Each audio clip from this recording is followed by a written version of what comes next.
Good evening and welcome to the channel's studios here in London with your international news around the world in 5.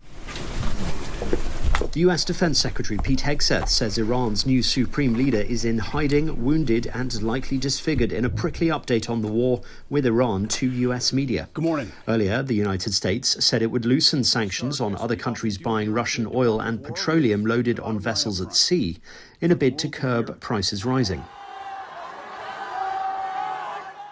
In Tehran, footage analysed shows an explosion near a pro-establishment rally after Israel launched new strikes.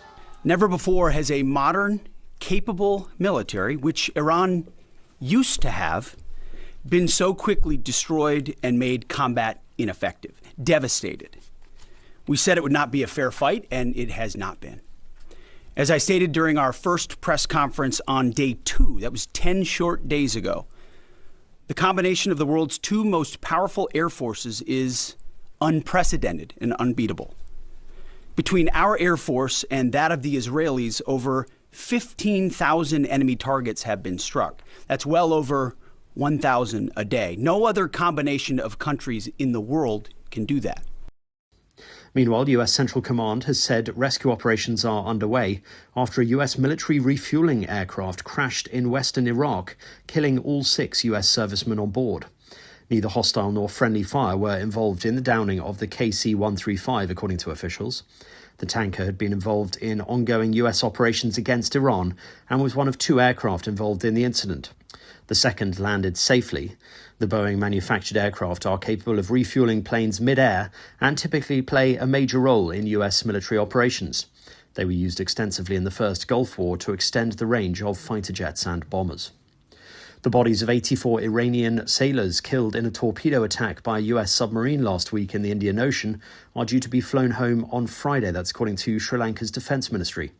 The seamen were among 130 thought to be aboard the Iranian warship, the Iris Dena, when it was sunk on the 4th of March, around 40 kilometres from Sri Lanka's southern coastline.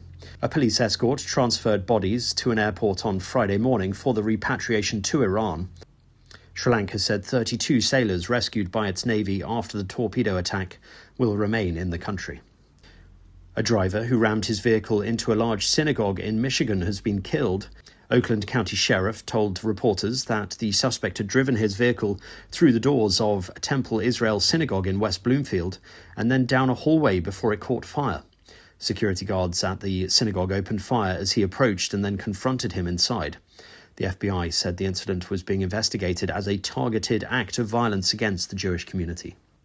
The Rastriya Swatantra Party has won a landslide in Nepal's election, the first held since last year's youth-led protests toppled the then government. The RSP received 182 seats in the final tally, falling short of achieving a two-thirds supermajority in the parliament's lower house by 2 seats. Nevertheless, it is the biggest win for a single party in Nepal in decades. The Nepali Congress came in second with 38 seats. The result puts Balendra Shah, a rapper turned politician, on track to become the country's next leader.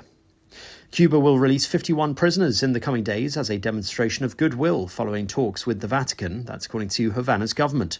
It did not specify whether they included political prisoners, but it said they had all served a significant portion of their sentences and have maintained good conduct while in prison.